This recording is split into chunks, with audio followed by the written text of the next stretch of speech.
In the glitzy, high-stakes world of the bold and the beautiful, secrets never stay buried for long, and when they explode, they rip entire families apart. The latest storyline promises to tear through the very core of the Forrester, Logan, Spencer, and Nozawa clans. What started as a whisper of suspicion is quickly snowballing into a full-blown legal war, with Luna Nozawa at the center of one of the most scandalous and controversial storylines the show has ever seen.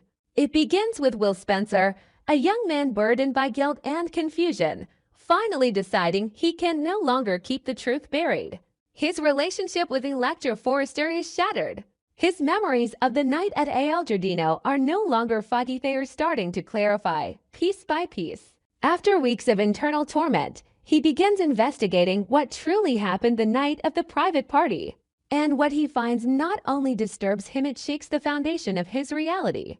Bill Spencer, always the predator when it comes to hunting truth, sees his son breaking apart and begins pulling strings. With the help of private investigators and digital forensic experts, Bill starts piecing together security footage, surveillance logs, phone records, and timestamps from that fateful night. What emerges is devastating. Luna Nozawa, the girl Will was trying to forget, is caught on video purchasing a bottle of high-proof liquor just before the party. Moments later, she's seen pouring drinks. Will's drink. Too much of it. Fast forward 2 hours later, and Will is visibly intoxicated, disoriented, and barely standing as he leaves with Luna. It doesn't take long before Bill connects the dots, and when he does, all hell breaks loose. The allegations that follow are explosive. If Will goes public, or worse, if Bill does, Luna would be facing a series of criminal charges that could destroy her reputation, career, and life. At the core is a horrifying accusation that Luna manipulated a vulnerable, intoxicated Will into non-consensual intimacy, all while masquerading under false pretenses. According to Will, Luna introduced herself as someone else, used the dim lighting and noise of the party to her advantage, and took control while he was in no condition to make decisions. Now, what was once a private scandal could become a public trial, one with seismic consequences. The legal implications ripple fast. Los Angeles District Attorney's Office receives an anonymous tip. Investigators begin pulling witness statements. A subpoena is issued for security footage from El Giardino. Subpoenas follow for Luna's bank records, phone logs, and communications with Will. What was once whispered in the shadows is now center stage in the harsh spotlight of the law. Sheila Carter Sharp, never one to stay silent when family is involved, immediately inserts herself. She storms into Forrester Creations demanding to see Ridge, then makes her way to Luna's apartment with a warning. You need to deny everything. You need to stay quiet, and you need to let me handle it. Luna is in shock. She hadn't seen her actions that night as predatory, impulsive, yes, but never malicious. But as the pieces start to align, even Luna can no longer ignore how serious things have become. Lee Finnegan, on the other hand, is enraged.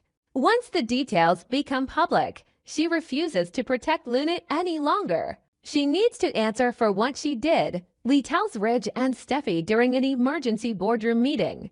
You don't protect someone from justice just because you share blood. Her voice is unwavering.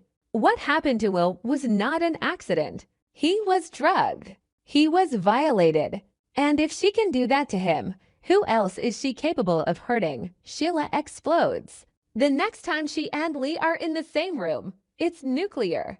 The two women, already bitter enemies, reach a breaking point.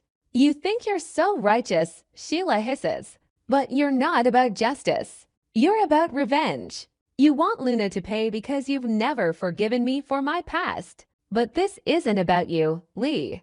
This is about saving Luna's life. Your idea of saving someone is teaching them how to lie and manipulate their way out of accountability. Lee snaps back. I believe in consequences. I believe in truth.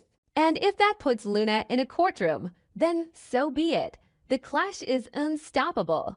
Ridge and Brooke attempt to mediate, but neither woman is willing to bend. As legal teams are assembled, the scandal finally hits the press. Headlines scream Forrester model under criminal investigation. Did she cross the line? Tabloids explode with speculation. Social media becomes a firestorm of opinion, outrage, and support. Luna is dragged in every direction, some defending her as a confused, emotional young woman, others calling her a predator in designer heels. Meanwhile, Deacon Sharp becomes the most unlikely key to everything. Deacon had been at Il Giardino that night. He saw Luna. He saw Will. More importantly, he saw what state Will was in when he stumbled out of the restaurant. At the time, Deacon assumed it was just another rich kid party gone too far. But in hindsight, he knows better. As a recovering alcoholic, Deacon recognized the signs Will didn't drink himself into that state. He was pushed there. Deacon struggles with his conscience. On one hand, he knows that testifying could destroy Luna. On the other, he knows what it feels like to be taken advantage of in a moment of weakness. When Bill approaches him for a statement, Deacon initially refuses. But later, after watching Luna lie to Hope, to Ridge, to Steffi, and even to Deacon himself, he realizes the truth can't be avoided. When the case finally hits the courtroom, the city holds its breath. Luna sits at the defense table, her eyes hollow. Her attorney paints her as a naive girl caught in a whirlwind she didn't fully understand.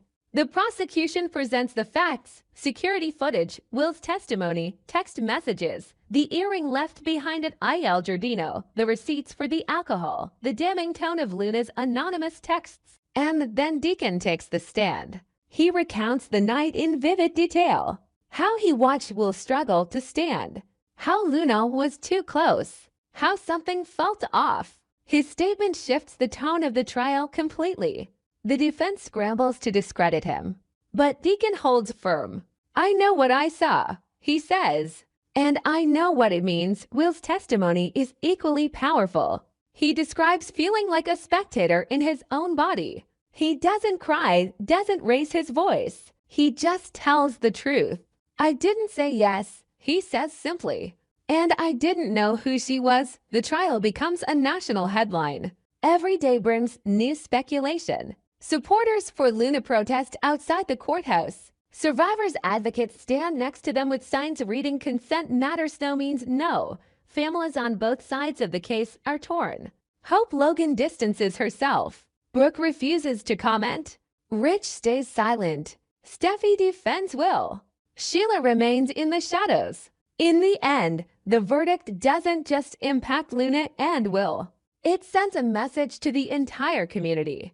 The judge's gavel falls. Luna is found guilty not on all counts, but enough to warrant consequences. Luna collapses in tears. Sheila screams at the jury. Will doesn't celebrate. He just exhales. Justice, in some form, has been served, but the damage is permanent. Luna's modeling career is over. Forrester severs ties. Hope for the future rebrands. Bill starts a foundation for survivors. Lee reclaims her reputation. Sheila vanishes again, seething.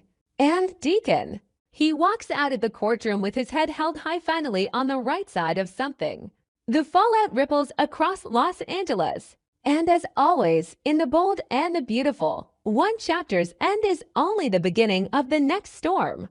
The Bold and the Beautiful. Grace Buckingham's medical scam unravels. Taylor's web of lies on the verge of collapse in a shocking turn that has rocked the world of The Bold and the Beautiful. Doctor Grace Buckingham has finally confessed her involvement in one of the most despicable scandals ever broadcast on CBS daytime: the falsification of a life-threatening diagnosis for financial gain.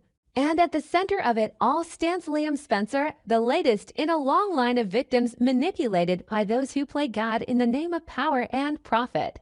But Grace's scheme didn't begin or end with Liam. What's becoming clearer by the day is that her actions may have been part of a larger, more calculated con orchestrated not for herself, but at the behest of someone else entirely: Taylor Hayes. When Dr. Buckingham sat down with Liam Spencer to reveal the truth, fans were stunned. With trembling hands and rehearsed guilt, Grace admitted that the so-called rare cancer indicators she flagged during Liam's routine screening were entirely fabricated. The blood test results were doctored. The alarming follow-up reports were constructed from altered templates. There was no illness, no condition, no medical emergency, just layered and reinforced until Liam's world tilted on its axis. He withdrew from work. He isolated himself from hope. He prepared for the worst, emotionally and financially, all while Grace manipulated his vulnerability for reasons she now claims were purely financial. But the lie was never that simple. As Bill Spencer, Dollar Bill himself, discovered, Grace's scheme extended far beyond one man's misdiagnosis. His own son had been used as a pawn in something darker. Bill, infamous for his ruthlessness, wasted no time digging deeper. With the full force of Spencer Publications' legal and investigative team, he unearthed damning details.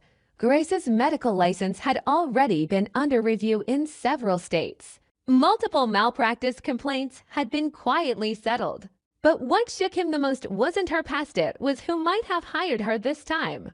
Whispers began circulating. Rumors that Grace had been paid, not by a shadowy insurance fraud ring, not by a corrupt medical board, but by someone far closer to the Forrester circle. Someone with motive. Someone with a history of manipulating others to get what she wants. Someone who needed Ridge Forrester to break from Brooke Logonfest.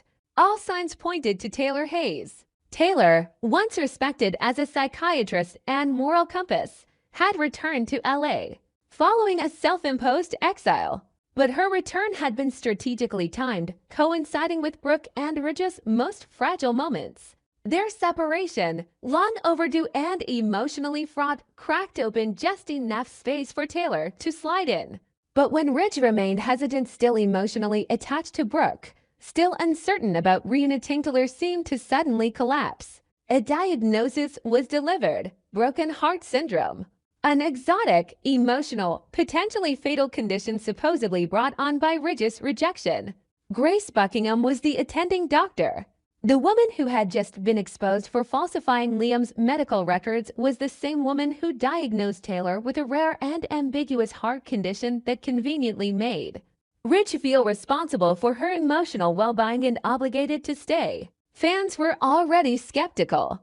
The timeline, the vagueness of the symptoms, the complete disappearance of any mention of treatment or recovery, and most notably, Taylor's miraculous and complete recovery once Brooke was out of the picture. She was back to yoga, board meetings, flirtatious lunches with Ridge, and energetic speeches about forgiveness. No medication, no follow-up, not even a checkup. Her condition simply vanished the moment Ridge began entertaining the idea of a reunion. Now, with Grace's credibility shattered, all eyes are on Taylor.